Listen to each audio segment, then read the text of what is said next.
नमस्कार साथियों, स्वागत है आप सभी का स्टडी शाला 2.0 के आज के इस सेशन में। और आज हम लोग बात करने वाले हैं कौन कौन से डॉक्यूमेंट्स ऐसे हैं जो आपको फॉर्म भरते टाइम और उसके बाद जरूरी होंगे। ठीक है, तो अभी हम लोग जो अभी के लिए जरूरी हैं, जिनकी जरूरत आप अभी पूरी कर सकते हैं, उन डॉक्यूमेंट्स पे बात करेंगे। और जैसे आपका फॉर्म भरा जाएगा और उसके बाद काउंसलिंग होगी, तो इन सब में मैं आपको इसी प्लेटफॉर्म पर मिलूंगा और आपकी सभी समस्याओं का निराकरण यहाँ करता रहूंगा। तो दोस्तों देखिए, यहाँ पर मैंने लिख दिया है कि ये डॉक्यूमेंट नहीं है तो भूल जाइए नौकरी। वैसे ये ऐसी कोई बात है नहीं कि जो है भूल जाइए नौकरी। देखिए, ये केवल इसलिए लिखा गया है कि इंसान कभी-कभी डर के वश में आकर के अच्छा काम करता है। ठीक है, तो मैंने इसलिए यहाँ पर लिख दिया है कि आप ये पढ़ करके यदि ये वीडियो देख रहे हैं तो शायद आपके अगर डॉक्यूमेंट में कहीं कोई गलती है तो उसमें सुधार हो जाएगा और आपका भविष्य जो है थोड़ा-सा और सुरक्षित हो जाएगा। ठीक है दोस्तों? तो इसका आप बिल्कुल ये मत सोचिएगा कि ये ऐसा क्यों लिखा गया है। चलिए, अब हम लोग आगे चलते हैं और देखते हैं कि कौन-कौन से डॉक्यूमेंट्स हैं जो हमें अभी सुरक्षित करके रख लेने हैं। आइए, देखिए, सबसे पहले जो अभी डॉक्यूमेंट तैयार करने हैं आपको, उसमें आपका आता है हाई स्कूल। ठीक है, हाई स्कूल का अंक पत्र और प्रमाण पत्र ये दोनों आपके पास होना चाहिए। इसको जो है, हाँ, बाकी इसको आप देख लीजिएगा कि कोई त्रुटि ना हो। वैसे हाई स्कूल के बेस पर ही होता है तो उसमें कोई त्रुटि की संभावना नहीं है। तो आपको जितना भी फॉर्म आगे भरना है वो आप हाई स्कूल के अलावा किसी और मार्कशीट से देखकर मत भरिएगा। ठीक है, आगे है इंटरमीडिएट का। आपको इसका भी अंक पत्र और प्रमाण पत्र रखना है क्योंकि ये आपके पास होगा ही, तो कोई दिक्कत नहीं है। ग्रेजुएशन में देखिए, अंक पत्र तो आपके पास होता है लेकिन आप डिग्री नहीं लेते हैं। ठीक है, तो अभी आपके पास समय है, तो आप डिग्री के लिए अप्लाई कर दीजिए। डिग्री तब तक आपकी डिग्री आपके हाथ में मिल जाएगी, क्योंकि आज और कल करते करते एक समय ऐसा आता है कि आपकी काउंसलिंग होती है और आपकी डिग्री नहीं निकली होती है। तो ऐसा कदापि ना करें। आप डिग्री के लिए अप्लाई कर दें, अभी आपके पास पर्याप्त समय है ताकि आपकी ओरिजिनल डिग्री आपके हाथ में हो। ठीक है, यदि ऐसा नहीं है, आपके पास डिग्री नहीं होगी, तो आपके पास जो है काउंसलिंग से पहले आपको प्रोविजनल का एक ऑप्शन होता है जो 6 महीने तक वैलिड होता है, तो आप उसका भी प्रयोग कर सकते हैं। लेकिन मैं ये कहूंगा कि इसकी अपेक्षा ये सही होगा कि आप अभी ही ऑनलाइन अप्लाई कर दीजिए और आपकी डिग्री जो है बन जाएगी। आप उसको जाकर के एक बार ले लीजिए। अभी दोस्तों 1-2 घंटा अगर आप समय दे देते हैं तो उसमें नहीं कोई समस्या है।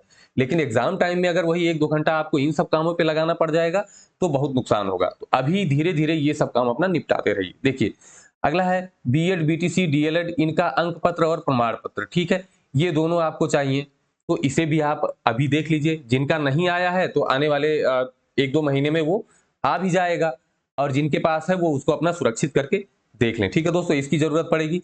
हाँ, जो बीएड है, ठीक है, तो बीएड वालों के लिए एनसीटीई से कॉलेज की मान्यता का प्रमाण पत्र जो है उसकी एक कॉपी निकालनी होती है, तो एनसीटीई की वेबसाइट से मिल जाती है। ठीक है, तो यदि बीएड कंप्लीट है आपका तो बिल्कुल वहां से जा करके एक कॉपी आप कोशिश करिए निकाल के रख लीजिए, नहीं तो वो उस समय निकालने में कोई दिक्कत नहीं है क्योंकि ऑनलाइन है तो वो चीज तुरंत मिल जाती है। तो ये चीजें आपकी जरूरी हैं।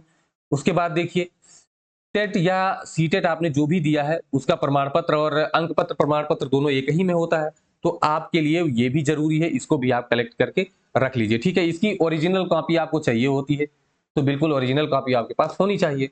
अगला है जाति प्रमाण पत्र, निवास प्रमाण पत्र। देखिए दोस्तों, ये दोनों जो डॉक्यूमेंट्स हैं वो आप अभी से अप्लाई कर दीजिए और बन जाए। अगर आपका पुराना है, आगे आने वाले दिनों में उसकी वैलिडिटी समाप्त होने वाली है, तो आप नया जरूर अभी से बनवा कर रख लीजिए, क्योंकि मोस्ट इंपॉर्टेंट है। हम लोगों के साथ भी ऐसा ही हुआ था कि शुरू में ध्यान नहीं दिया और उस समय जब काउंसलिंग होने वाली थी तो दौड़ दौड़ के यही सारा काम करा रहे थे, तो बहुत जो है समय भी नुकसान हो जाता है, पैसा भी नुकसान होता है, क्योंकि जानते हैं कि जब आपके पास कम समय होता है तो आपको पैसा ज्यादा खर्च करना पड़ जाता है। तो दोस्तों ऐसी स्थिति ना आए तो आप अभी जो है 10-5 मिनट आधा घंटा निकाल के ये सारा काम कराते रहिए। और दूसरा है विशेष आरक्षण, जैसे विकलांग दिव्यांग सर्टिफिकेट होता है, कोई आर्मी से रिटायर्ड है या इस तरीके का जो भी विशेष आरक्षण है, ठीक है, उसका भी प्रमाण पत्र आप अपना तैयार कर लें। अब बात आती है आईडी की, तो आईडी में देखिए और भी इसके अलावा आईडी है, जैसे पासपोर्ट वगैरह भी वैलिड है, लेकिन आधार कार्ड, पैन कार्ड और ड्राइविंग लाइसेंस जो ये कॉमन होते हैं, ठीक है, तो इनमें से आप अपनी एक आईडी एकदम रख लीजिए कि हाँ ये होना चाहिए। ठीक है, जो आईडी आप फॉर्म भरते टाइम लगाएंगे वही आईडी आपको आगे हर जगह पर लगाना होगा। तो अगर आप आधार कार्ड लगाते हैं तो अगले स्टेप में भी आधार कार्ड ही आपको लगाना है, पैन कार्ड लगाते हैं तो पैन कार्ड ही लगाना है, और ड्राइविंग लाइसेंस लगाते हैं तो वही आगे चल करके आपको यूज करना रहेगा। ठीक है दोस्तों, तो ये रहा आपका यहाँ तक का। अब देखिए, जब आप फॉर्म भरेंगे तो वहां पर आपको मोबाइल नंबर देना पड़ेगा, ठीक है, और ईमेल आईडी देनी पड़ेगी। तो आप ध्यान रखिएगा कि जो ईमेल आईडी और मोबाइल नंबर दीजिएगा वो अपना ही दीजिएगा और उसको सुरक्षित रखिएगा, क्योंकि इसी मोबाइल नंबर पर आपकी फिर दोबारा जब आपकी काउंसलिंग होनी होगी, आपके ऑप्शंस भरने होंगे डिस्ट्रिक्ट के, तो इसी मोबाइल नंबर पर ओटीपी जाएगा। और दोस्तों समस्या ये हो जाती है कि बहुत लोगों के मोबाइल नंबर बंद हो जाते हैं, फिर उनको पीएनपी के चक्कर काटने पड़ते हैं और इलाहाबाद बार बार दौड़कर जाना पड़ता है, प्रयागराज में जाकर तमाम बार दौड़कर गए हैं। बहुत से हमारे ही दोस्त हैं, हमारे ही साथी हैं जो हम ही से पूछकर वहां पर गए। ठीक है, तो दोस्तों ऐसी स्थिति ना आए तो आप अपना मोबाइल नंबर जो है जो भी डालिएगा उसको सुरक्षित रखना है।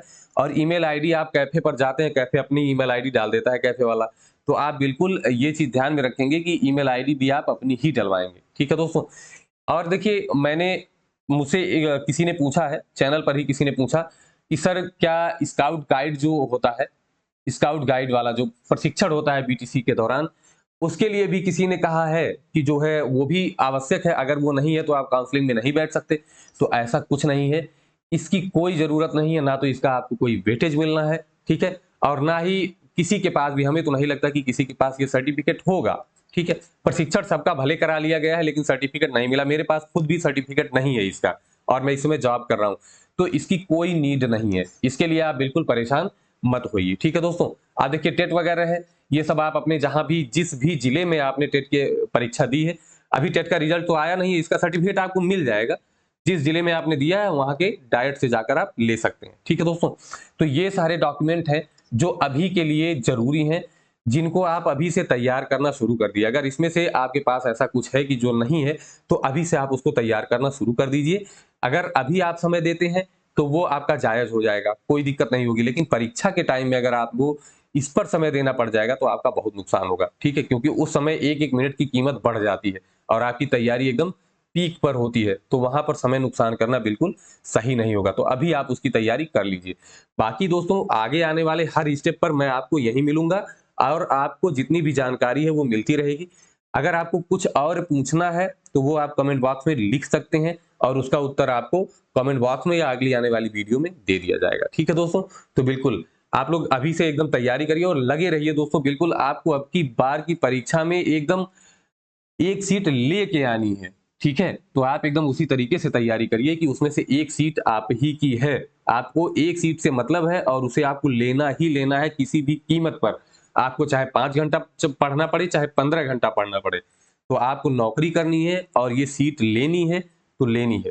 तो दोस्तों आप जो भी हमारे साथी हैं, पढ़ रहे हैं या अभी ये वीडियो देख रहे हैं, तो वो चैनल को सब्सक्राइब कर लें और चैनल पर बहुत सारी क्लासें हैं जो चल रही हैं, तो आप उसको भी ज्वाइन जरूर कर लें। तो चलिए दोस्तों, मिलते हैं फिर एक अच्छी और ऐसी ही जानकारी के साथ अगली क्लास, अगली वीडियो में। तब तक के लिए दोस्तों नमस्कार।